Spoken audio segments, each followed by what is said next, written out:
Heto naman ang mabibilis na balita ngayong Huwebes.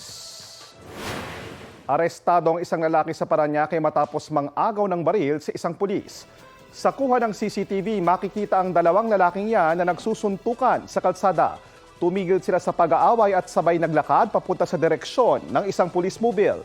Nakatayo noon sa gilid ng kalsada ang isang pulis na nagse-cellphone. Lumapit ang isa sa mga lalaki at hinablot ang service firearm ng pulis. Nagpambuno pa ang pulis at ang lalaki.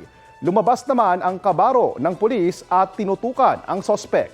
Naagaw ng sospek ang baril ng pulis at tumakbo palayo. Sugatan si Police Corporal Roselito De Leon dahil sa pakikipagbuno. Nahuli naman kalaunan ang sospek na si Luigi Ganusa na nahulog sa creek. Base sa investigasyon, napikon daw ang sospek matapos matalo sa suntukan. Nabawi naman ang baril ng pulis. Sa Cebu City naman, nahuli kamang pang-hold up ng isang lalaki sa isang tindahan. Naglabas siya ng baril, kinuha ang pera sa tindahan pati cellphone ng isang customer.